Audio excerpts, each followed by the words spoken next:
Bonjour, c'est super bizarre de vous parler comme ça, parce que d'habitude je fais que des vidéos préparées pour vous raconter des choses sur le cinéma, donc je suis clairement pas habituée à vous parler comme ça. Eh bien écoutez, je vous souhaite la bienvenue dans une vidéo de 2010, puisqu'on va faire un DIY. En fait, je scrollais sur Insta et je suis tombée sur les vidéos d'une fille qui travaille dans le cinéma en tant que décoratrice. Et c'était tellement intéressant que du coup je les follow direct. Et elle nous a fait un petit tuto pour reproduire un faux œuf chez nous.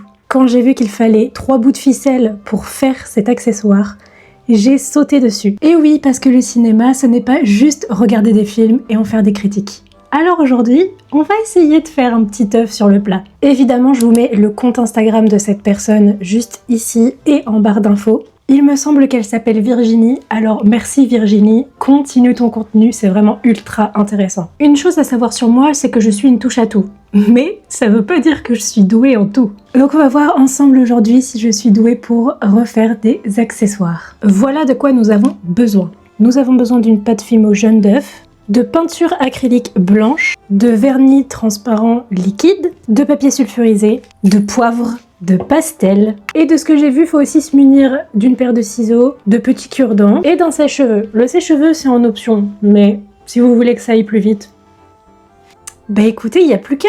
Évidemment, si vous ne me connaissez pas, je m'appelle Précis et je vous parle de cinéma sur cette chaîne, mais comme je vous l'ai dit, je suis une petite touche à tout, donc je vais essayer de faire d'autres concepts un peu plus manuels et créatifs. En tout cas, like, commente et abonne-toi à ma chaîne pour en découvrir plus. Et maintenant, on va découvrir ensemble si je suis capable de faire un faux œuf ou si ça va être un flop total. Mais avant, café. Et oui, on change pas les mauvaises habitudes. Maintenant, je suis prête. Ok, bon, déjà dans un premier temps, je vais découper un morceau de papier sulfurisé. Très intéressant. Ok, j'avais prévu de discuter avec vous tout le long de la vidéo, mais il faut savoir une chose sur moi. Première chose que vous allez apprendre sur moi, je ne sais pas découper. Et pourtant, j'ai fait de la couture, et j'ai bien aimé.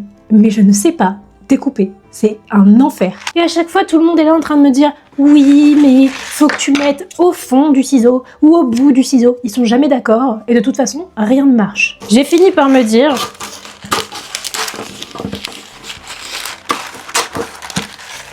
j'ai fini par me dire que si j'arrivais pas à couper à chaque fois avec n'importe quel ciseau, c'est parce que c'était les ciseaux le problème.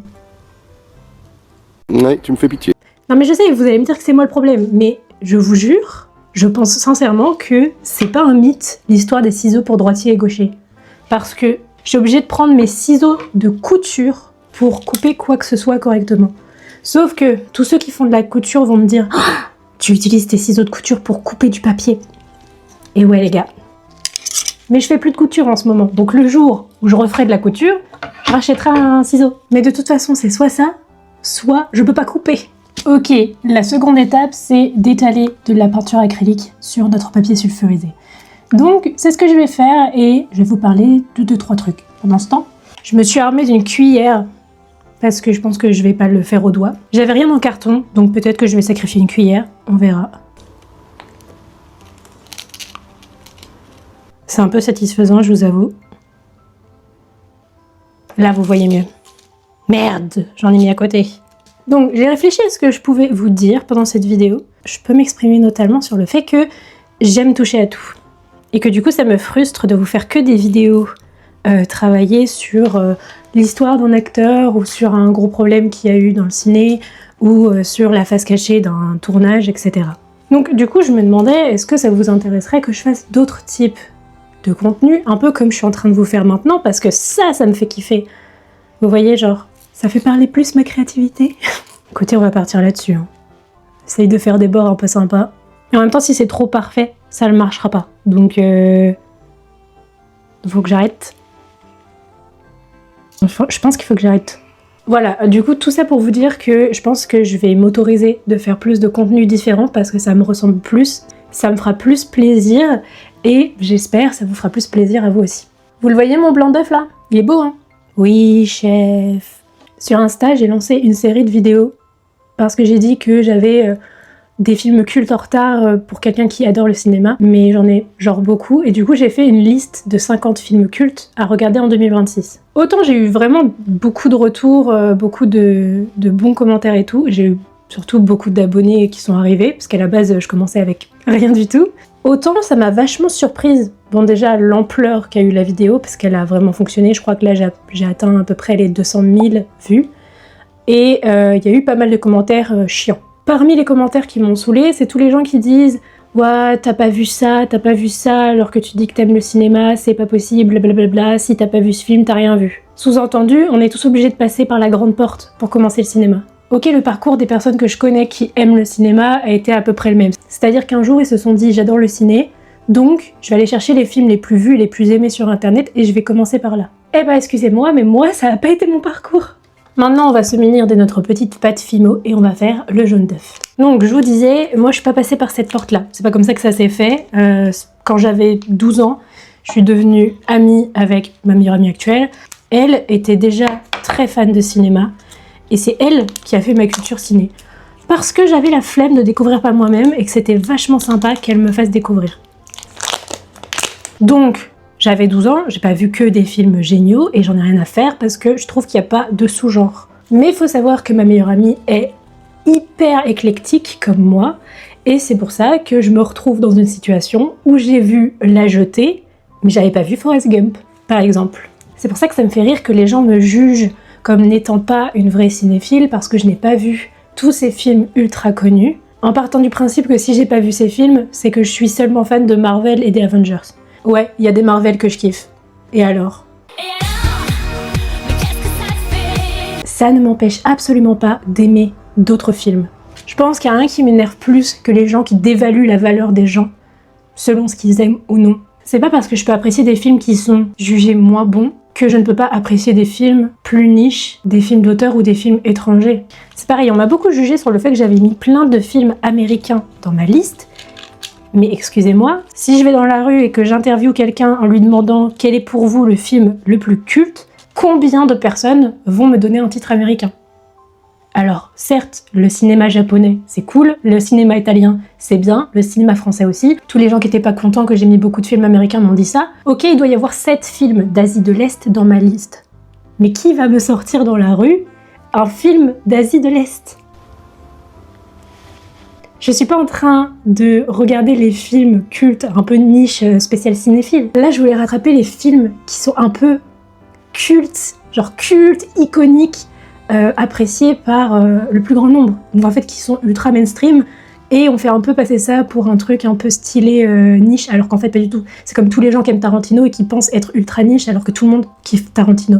La question, c'est juste, je suis pas là pour regarder des films plus niches ou découvrir le cinéma étranger. C'est vraiment une liste faite pour combler mes lacunes de films qui, quand je dis que je n'ai pas vu le film, on me regarde en mode oh, « T'as pas vu ce film ?» Donc non, désolé, si c'est un film japonais, personne va me dire oh, « T'as pas vu ce film ?» Personne. Et j'explique le concept dans la vidéo, mais il y a juste des gens qui n'écoutent pas et qui ont besoin de se mettre en avant pour qu'on les voit, je crois. Mais à tous ces gens-là, franchement, si vous voulez qu'on vous voit et qu'on vous écoute, faites des vidéos. Enfin, je veux dire, il n'y a rien qui vous empêche de faire votre propre liste et de faire comme moi, de faire une vidéo à chaque fois que vous avez vu un film pour donner votre avis dessus. Je vous l'ai dit au début, mais je suis quelqu'un de touche à tout. Et du coup, je m'épanouis plus quand je peux changer régulièrement d'activité. Parce que je suis ce qu'on appelle multipassionnée. C'est-à-dire que quand quelque chose me plaît, j'ai vraiment envie de m'y mettre à fond dedans. Par contre, je me lasse aussi vite que c'est venu. Ce qui fait que du coup, j'aime découvrir des choses, mais j'aime aussi me laisser le droit de passer à autre chose. Et pour la chaîne, justement, j'ai réfléchi et je suis sur un petit projet avec ma meilleure amie. J'essaye de la convaincre de faire un podcast avec moi. J'utilise le terme podcast parce que c'est quelque chose où vraiment vous n'avez pas besoin de la vidéo, quoi. Vous pouvez vraiment le suivre en faisant votre ménage ou quoi, mais ce sera sur YouTube. En tout cas, ce serait un contenu pour le coup très cinéma, mais j'aimerais quand même faire des épisodes fun et des épisodes beaucoup plus prononcés sur le cinéma. Pas seulement genre « Ah, est-ce que t'as aimé tel film et tout ?» mais vraiment, on pourrait parler d'autres choses. On pourrait parler de décors, on pourrait parler de scénario. Parce que elle, en fait, elle a fait un master de cinéma. Bon, elle a fait une licence et un master de ciné.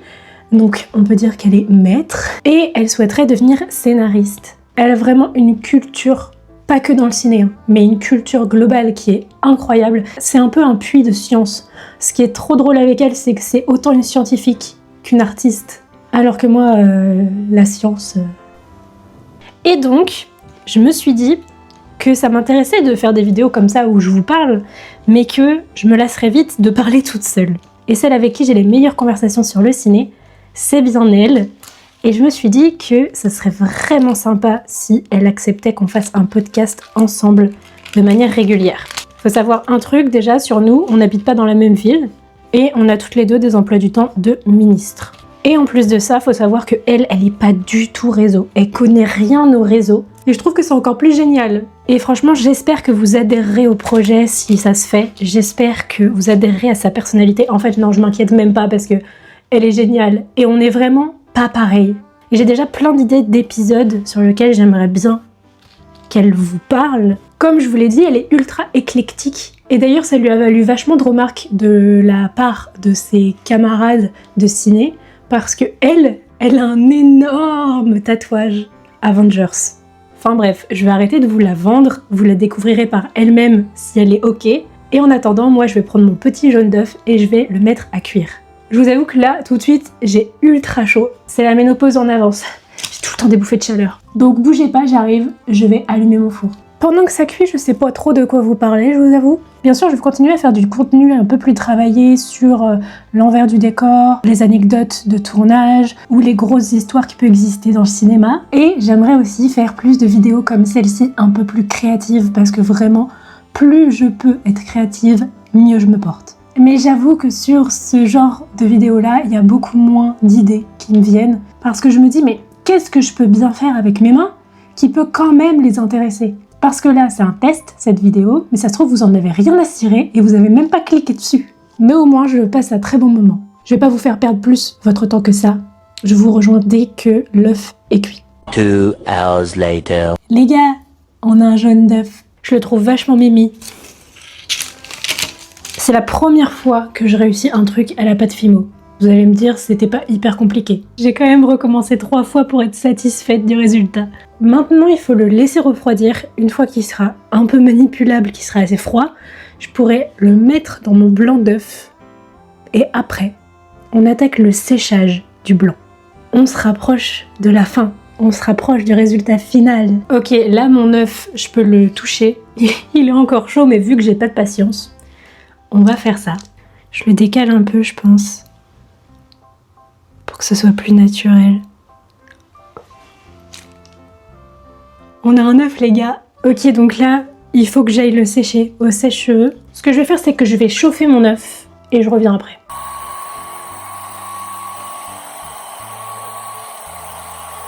Je me suis pris dans mon sèche-cheveux. Je vais clairement devoir couper ça. Bon, après avoir perdu une mèche de cheveux, je vous annonce que c'est pas si simple de faire sécher un œuf. Donc écoutez, on va essayer de passer à l'étape suivante avec un œuf mou en essayant de ne pas tout casser. C'est souvent vers ce genre de moment qu'on foire tout. Donc voici mon œuf. Il est beau, non ? La prochaine étape, c'est de mettre du vernis dessus pour donner un côté un peu plus réaliste. Vous savez, cette couche gluante dégueu sur l'œuf là. On va faire ça. Ok, il faut savoir qu'elle est blanche. Apparemment, c'est censé devenir transparent en séchant. Je suis un peu deg parce que j'ai fait des craquelures sur l'œuf.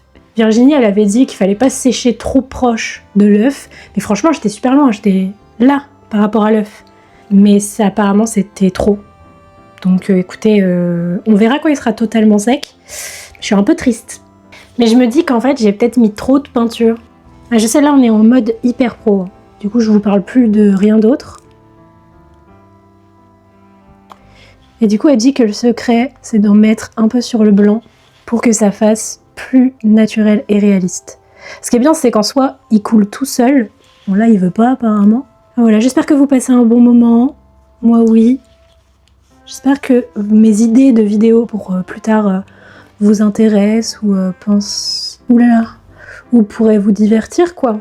Mais en tout cas, une chose est sûre pour revenir au ciné et à mon contenu, c'est que jamais, au grand jamais, je ne m'érigerai comme experte. Je ne suis pas une Régé le gorilla. Lui, il est vraiment passionné par le ciné. Il passe sa vie à parler de ciné, à regarder du ciné et à critiquer les films. Mais ce n'est pas ce que moi je veux faire. Je suis vraiment trop touche à tout pour pour ça. Et en plus, j'ai trop de hobbies pour être aussi experte sur un sujet. Et je cherche pas à l'être, moi je cherche juste à partager ce que j'aime avec des gens et à essayer de trouver des gens comme moi, entre guillemets. Des gens avec qui je peux partager des choses, pourquoi pas des gens multi-passionnés comme moi, qui galèrent à se retrouver un peu dans ce truc de faut avoir une passion et être trop fort dessus. Moi c'est pas possible, genre je passe trop du tout au tout. Du coup j'ai plein de hobbies et je suis experte en rien. Et ça me va tellement, je kiffe c'est tout et j'adore partager. Oh non, je crois que j'ai cassé mon œuf. Non. En plus, vu qu'il est pas transparent pour le moment, je peux rien voir. Je sais pas ce que ça fait. Mais je crois que j'ai déplacé mon blanc en fait. Ça me plaît pas trop. J'espère que ça va pas être un fail. Je m'en fous si c'est un fail, je recommence. Depuis que j'ai vu ce tuto, je veux absolument un faux œuf au plat sur mon meuble télé, en espérant que mes chats essayent pas de le bouffer. Je sais pas si vous voyez un peu le massacre. Je suis pas sûre, la Virginie. Je suis pas sûre. En tout cas, j'espère que ça vous fait prendre conscience de à quel point les décorateurs ont du mérite, ok? Parce que là, j'ai passé plusieurs heures sur ce truc, dans le sens où, je sais pas faire. Donc forcément, apprendre, faire des tests, réaliser des tutos, plus la cuisson, plus tout, plus rater, entre guillemets, 3 fois mon jaune, donc j'ai recommencé, ça prend du temps. Et les décorateurs, eux, il faut qu'ils fassent ces phases de test. Donc en fait, ça leur prend énormément de temps et certainement énormément de ratés. Donc ils doivent vraiment, surmonter un peu la frustration de s'être loupé plusieurs fois pour recommencer et recommencer. Et c'est si long.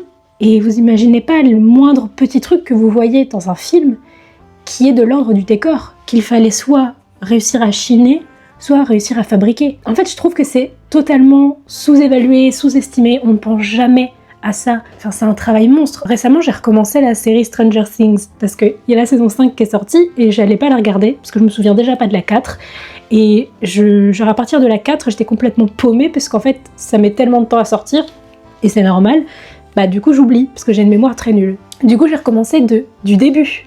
Là, je suis dans la saison 3.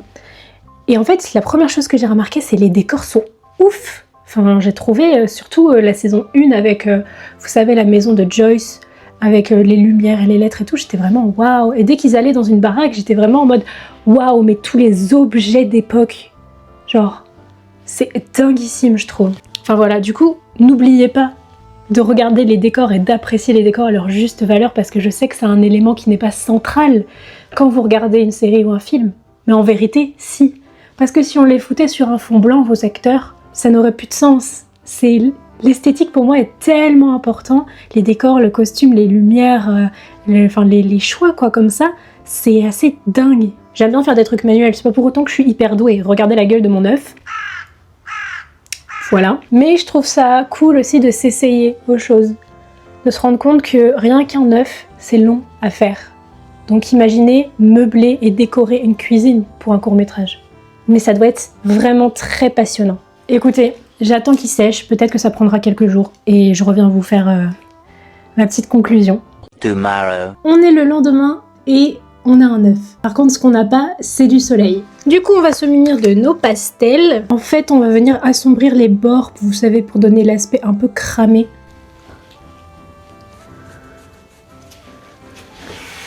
Ça y est les gars, on a un œuf. Tadam! Est-ce qu'il est pas trop beau? Bon là ça ressemble à rien et il va pas faire la mise au point dessus, mais en vrai, il est plutôt pas mal je trouve pour un premier essai. Alors vous me direz ce que vous en pensez en commentaire, si j'ai réussi ou pas le défi. Il est craquelé de partout, mais je vois pas comment on fait pour le sécher au sèche-cheveux sans le faire craqueler, alors que vraiment j'étais assez loin. Il est pas tout à fait sec, mais apparemment ça met plusieurs jours à sécher. En tout cas, ça va faire une jolie décoration pour mon salon. Oui, je vais totalement mettre mon œuf sur mon meuble télé. Je suis très fière de moi. Voilà les gars, ce sera tout pour aujourd'hui. J'espère que cette vidéo vous a plu et qu'elle vous aura appris des choses sur moi. N'hésitez pas à reproduire ce tuto chez vous pour voir à quel point vous êtes doué ou non avec vos mains. Et n'hésitez pas à vous renseigner sur le métier des décorateurs. Pour le tuto de cet œuf, je vous invite à aller voir la vidéo de Virginie parce que j'imagine que la mienne n'est pas claire du tout. Encore une fois, je vous mets son Insta en barre d'infos. Si vous avez kiffé le concept, n'hésitez pas à me le dire en commentaire. Vous pouvez me donner d'autres idées de choses à réaliser et vous pouvez me dire si l'idée du podcast avec ma meilleure pote vous intéresse. Et en attendant la prochaine vidéo, moi et mon œuf, on vous dit abonne-toi et restons connectés.